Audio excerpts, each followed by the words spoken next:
Más de 1.500 internos están recluidos aquí. Cerca de la mitad estuvieron alguna vez vinculados a pandillas violentas. Algunos pasan 23 horas al día encerrados detrás de una puerta de acero con una ventana no más grande que una hoja, tamaño A4. Este es Pelican Bay State Prison, una de las prisiones de máxima seguridad más conocidas de los Estados Unidos. Algunas personas llegan a este lugar después de causar la pérdida de una vida afuera en el mundo exterior.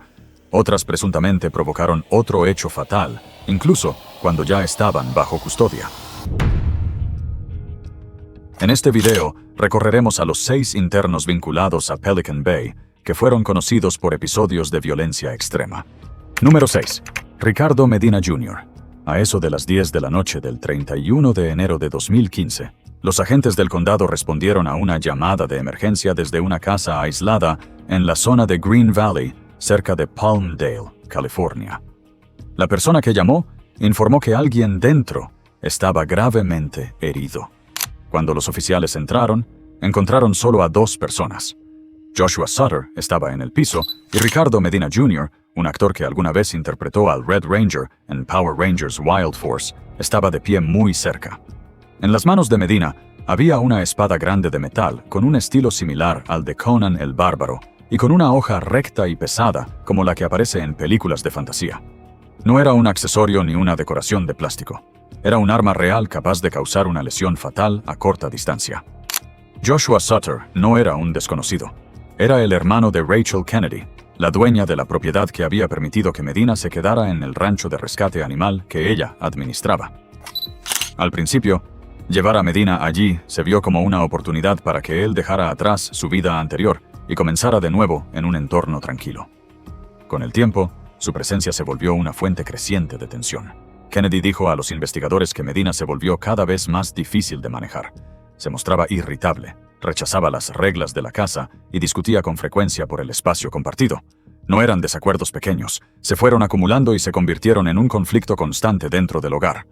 Temiendo por su seguridad, Kennedy pidió a Joshua que se mudara. Él ayudaba con el trabajo del rancho y la hacía sentir más protegida. Pero su llegada hizo que la tensión entre él y Medina aumentara rápidamente. Sus discusiones se volvieron más directas y más intensas. Esa noche estalló una confrontación mayor. Medina dijo a los agentes que él y su novia entraron al dormitorio y cerraron la puerta con llave porque creían que Joshua estaba perdiendo el control. Según su declaración, Joshua avanzó hacia la habitación y Medina se desesperó y lanzó la espada en defensa propia. Sin embargo, de acuerdo con los investigadores, la escena no coincidía con esa versión. No encontraron señales de que la puerta hubiera sido forzada, ni señales de entrada ilícita. La posición de los objetos y el estado de la víctima sugerían que no se trató de una reacción defensiva repentina. Parecía una acción realizada a muy corta distancia con un arma capaz de causar una lesión fatal inmediata.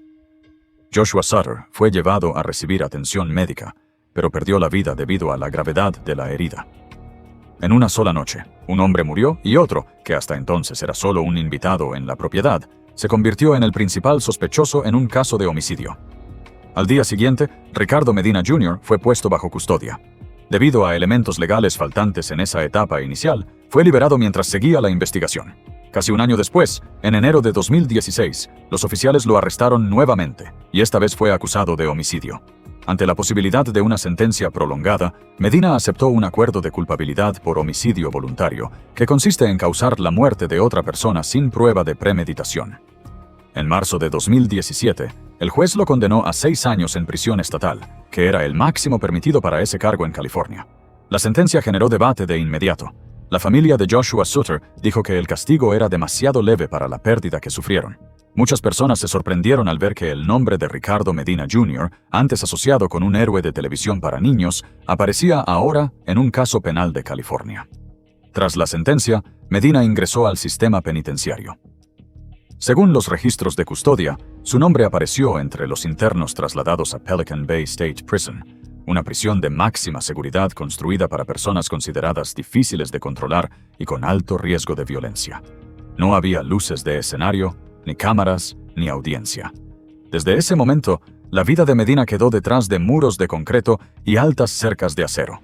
De ser un rostro familiar en pantalla, pasó a ser otro nombre dentro del sistema correccional de California y uno más entre quienes atravesaron las puertas de Pelican Bay. Esta historia no es un guión de ficción. Es el resultado de un conflicto sin resolver, un momento que se salió de control y una acción que terminó para siempre con la vida de otra persona. Número 5. Lloyd Avery II. A eso de las 4 de la tarde del 1 de julio de 1999, en la zona de Santa Barbara Plaza, entre el vecindario conocido como The Jungle and Baldwin Village, en South Los Ángeles, dos personas descansaban bajo un árbol cuando un hombre caminó hacia ellas. Ese hombre era Lloyd Avery II, un actor que había aparecido en la película Boys and the Hood. Pero en ese momento no había papel ni cámara. Solo estaba la realidad de la calle. La conversación se convirtió en una discusión casi de inmediato. Según los registros judiciales, Avery creía que la pareja frente a él estaba vinculada a una deuda de drogas en un territorio controlado por los Bloods, donde él intentaba imponerse. No hubo señales de que esto fuera una advertencia para intimidar. Avery sacó un arma de fuego y disparó a Annette Lewis a muy corta distancia. Momentos después, apuntó el arma hacia Percy Branch y volvió a disparar, dirigiéndose directamente a ellos. Annette Lewis perdió la vida ese día. Percy Branch sobrevivió por un breve tiempo antes de fallecer por complicaciones relacionadas con la herida. A plena luz del día, en un área residencial concurrida, un ataque doble con resultado fatal se desarrolló frente a la comunidad.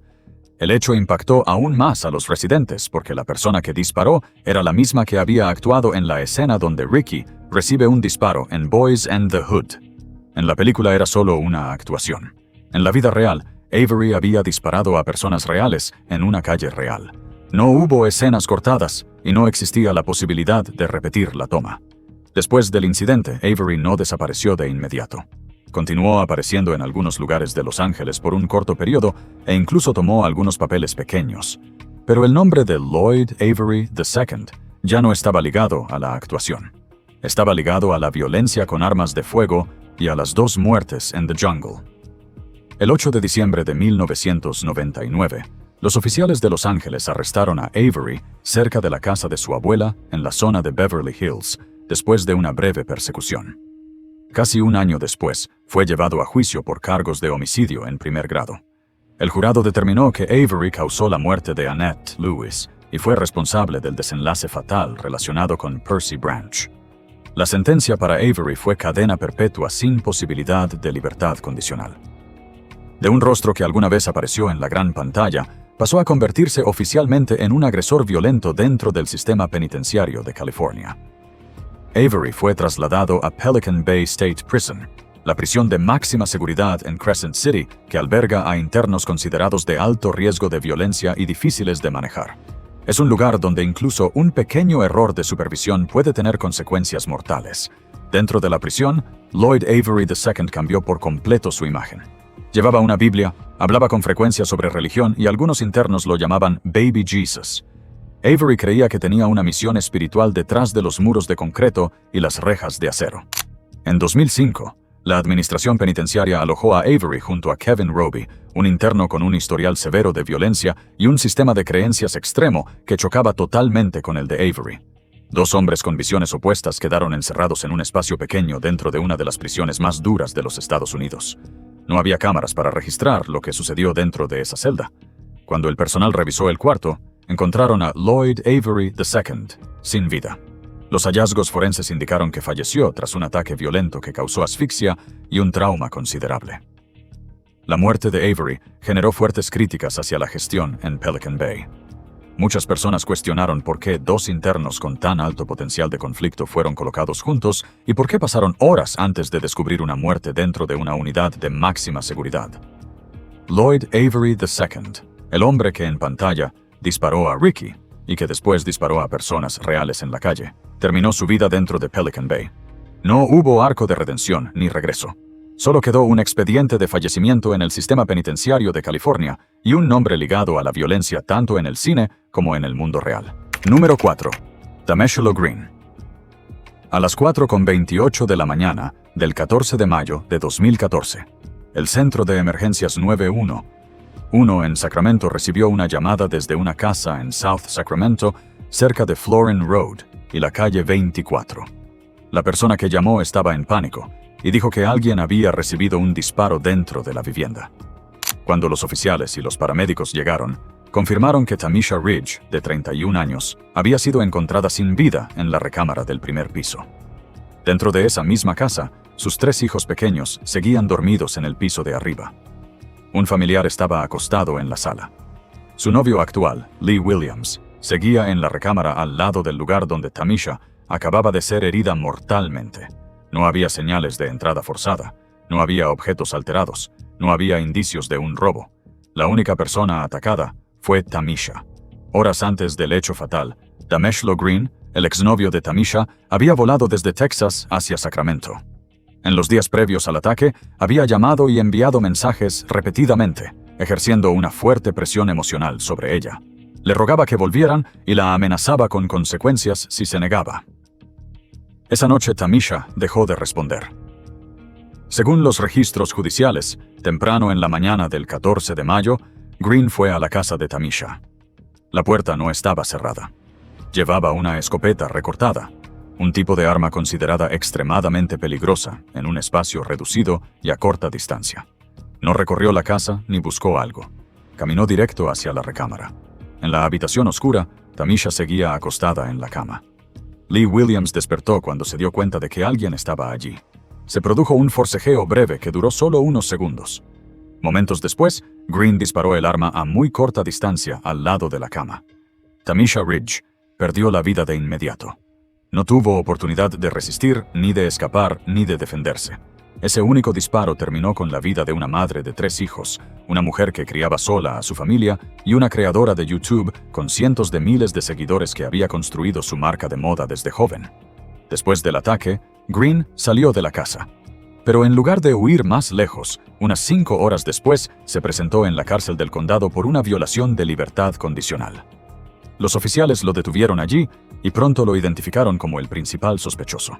Los investigadores revisaron entonces el pasado de Green. No era su primer acto de violencia. Tenía un largo historial de agresiones contra mujeres, múltiples casos judiciales de abuso doméstico y conducta sexual inapropiada, y una sentencia previa por atacar a una novia anterior.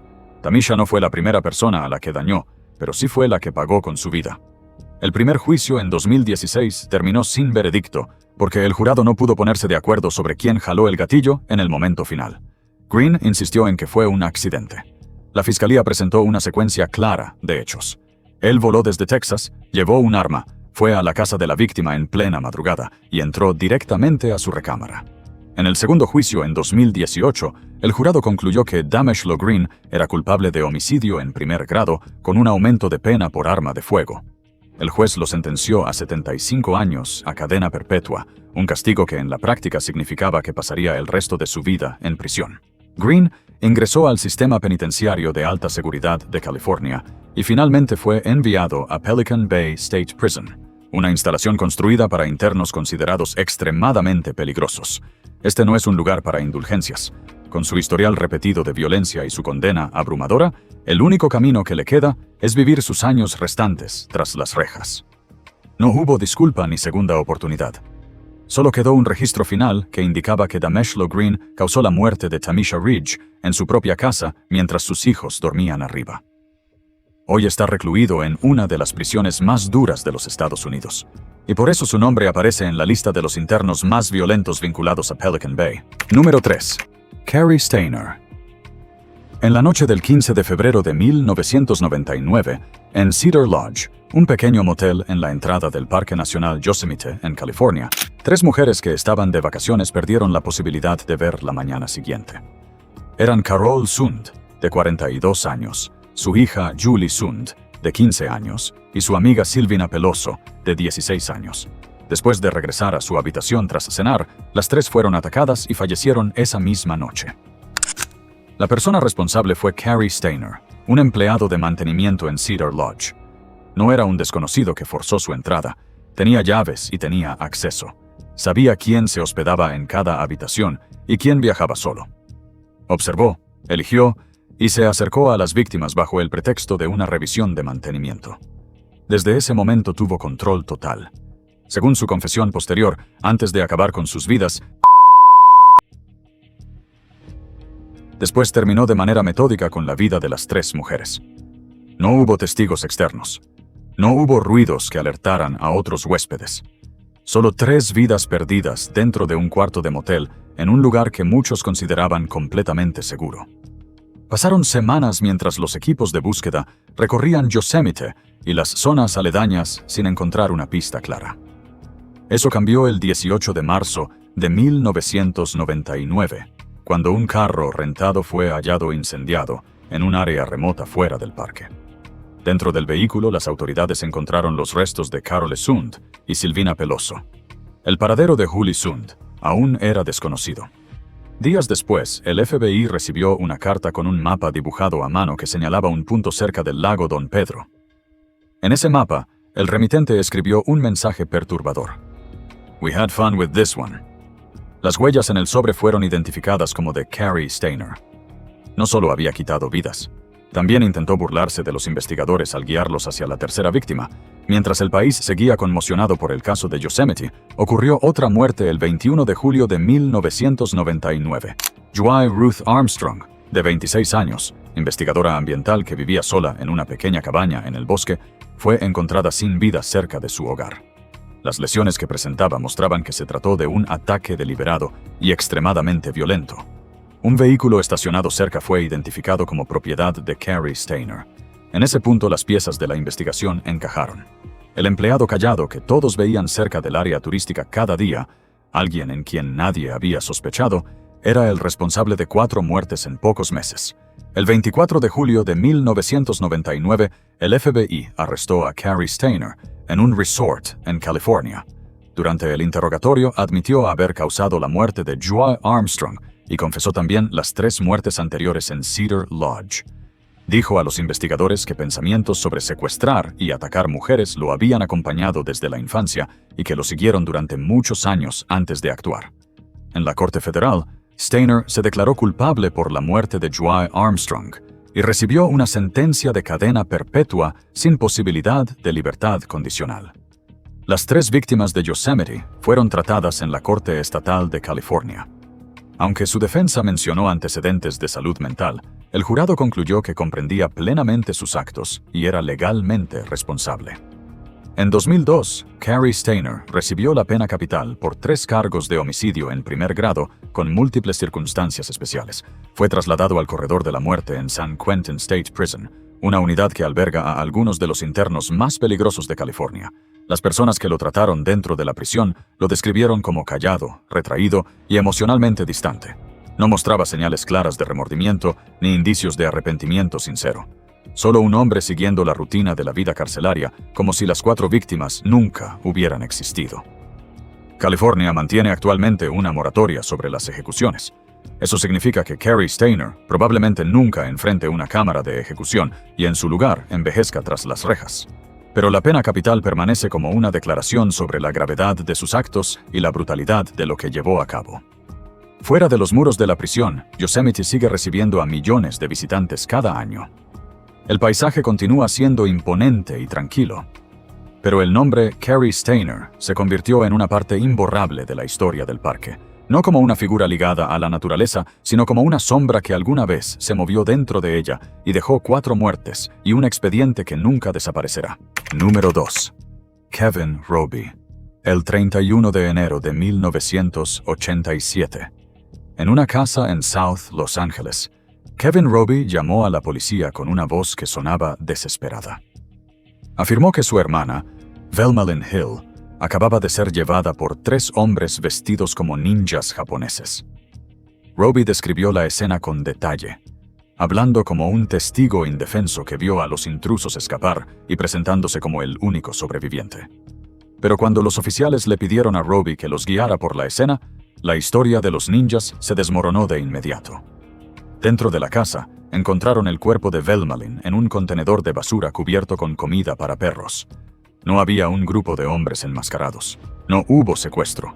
Velma Lynn había sido agredida sexualmente y perdió la vida debido a signos consistentes con asfixia. Según los investigadores, la persona responsable fue su propio hermano. La investigación reveló otra verdad. Velma Lynn no era la única víctima en la familia. Roby había agredido previamente a otra hermana. Estas acciones no fueron un arranque repentino. Mostraban un patrón de violencia sostenida dentro de su propio hogar. En 1988, un tribunal sentenció a Kevin Roby a cadena perpetua sin posibilidad de libertad condicional por homicidio y agresión sexual. De alguien que alguna vez estudió en la Academia de la Fuerza Aérea de los Estados Unidos, pasó a convertirse en uno de los ofensores más peligrosos de California. Debido a la gravedad de sus crímenes y a su volatilidad, Roby fue trasladado a Pelican Bay State Prison, la prisión de máxima seguridad en Crescent City, que alberga a internos considerados imposibles de manejar por medios ordinarios. En Pelican Bay, Roby no se quedó como un interno más. Comenzó a crear una identidad nueva para sí mismo. Roby se autodenominaba el Satanic Christ, describiendo su papel como un contrapunto oscuro a la religión tradicional. En cartas y notas escritas a mano, hablaba de rituales, misiones y la idea de que la muerte de otra persona podía servir a su mensaje. Era violencia envuelta en un sistema de creencias extremo. En 2005, el personal de Pelican Bay asignó a Roby a compartir celda con Lloyd Avery II, otro interno que alguna vez apareció en la película Boys and the Hood antes de su condena. A diferencia de Roby, Avery se había vuelto profundamente religioso en prisión. Llevaba una Biblia y con frecuencia intentaba convencer a otros de dejar la violencia. Dos hombres con visiones totalmente opuestas quedaron encerrados juntos en una celda pequeña dentro de una unidad de máxima seguridad. El 4 de septiembre de 2005 su conflicto cruzó una línea fatal. Dentro de la celda en Pelican Bay, Kevin Roby atacó y causó la muerte de Lloyd Avery II. Avery falleció en la celda por trauma y asfixia tras la agresión. El incidente se convirtió en uno de los escándalos más conocidos en la historia de Pelican Bay, no solo por la muerte en sí, sino por la forma en que pasó desapercibida. Durante casi 38 horas, el cuerpo de Avery permaneció dentro de la celda sin ser descubierto. Durante varios conteos, Roby colocó el cuerpo de manera que el personal creyera que Avery seguía con vida. Cuando finalmente un oficial entró a la celda para una revisión directa, la verdad quedó expuesta por completo. El cuarto había sido transformado en lo que Roby describió como un ritual.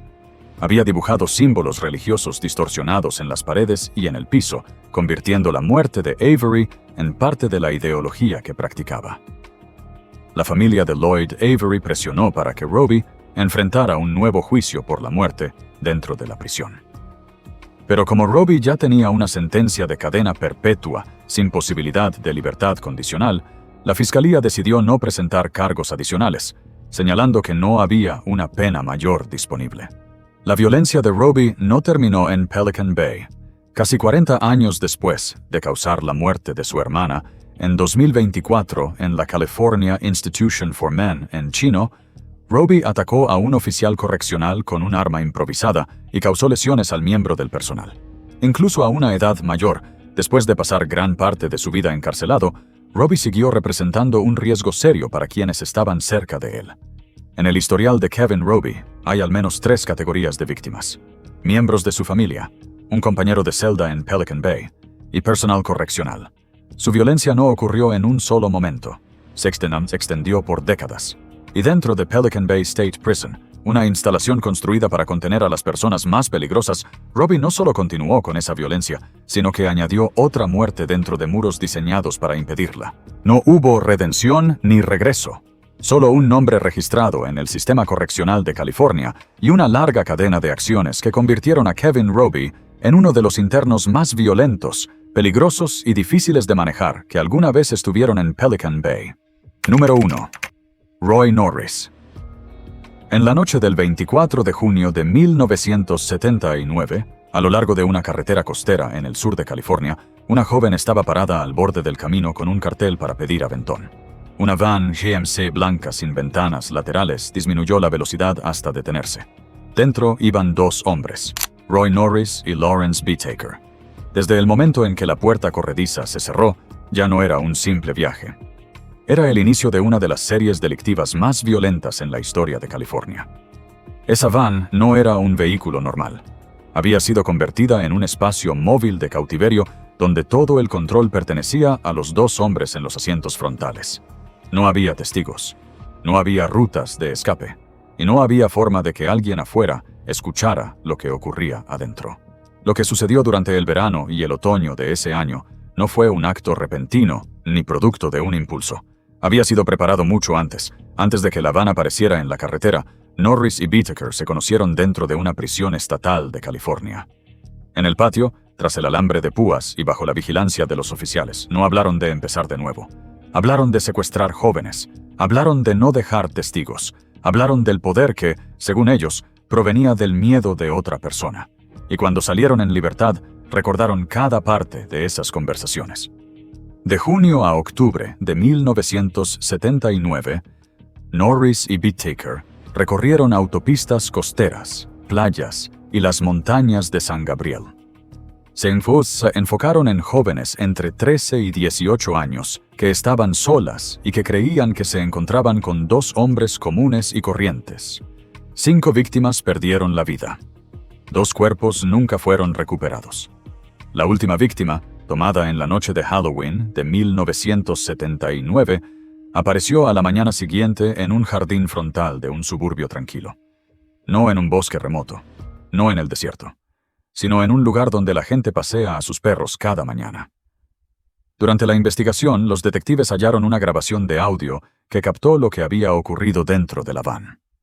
Esos audios fueron descritos después como parte de la evidencia más perturbadora en la historia investigativa de Estados Unidos. Al mismo tiempo, la policía ubicó a otra víctima que había sobrevivido y que pudo describir la van y a los 2 hombres. Esa pista llevó a los detectives a las casas de Norris y Whittaker. Dentro, la policía encontró más de 500 fotografías Polaroid de jóvenes, incluidas varias que habían fallecido o estaban desaparecidas, junto con herramientas usadas para restricción. La van blanca, el centro de todo, también fue incautada. Ante la posibilidad de recibir la pena capital, Roy Norris decidió cooperar con los investigadores.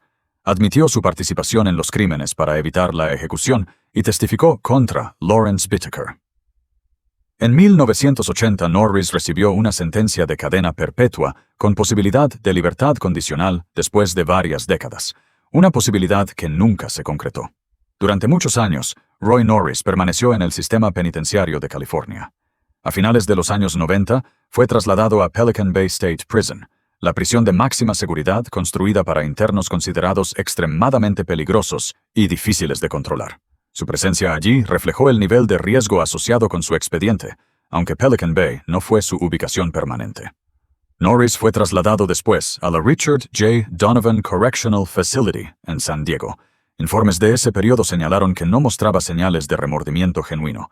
Todas sus solicitudes de libertad condicional fueron negadas. Eventualmente fue movido al Hospital Penitenciario en California Medical Facility en Vacaville, donde falleció en 2020, poniendo fin a la vida de uno de los ofensores seriales más violentos que California haya retenido. Hoy el historial de Roy Norris ya no es un titular. Son miles de páginas de expedientes investigativos, fotografías, grabaciones de audio y declaraciones de las sobrevivientes. Y cuando se habla de Pelican Bay, su nombre sigue siendo un ejemplo de por qué las prisiones de máxima seguridad no se construyen para personas que simplemente cometieron un error. Se construyen para quienes han convertido la violencia en parte de su forma de existir. Roy Norris no fue solo un agresor. Fue una de las razones por las que tantas puertas de acero tuvieron que ser construidas, y una de las razones por las que esas puertas nunca volverán a abrirse.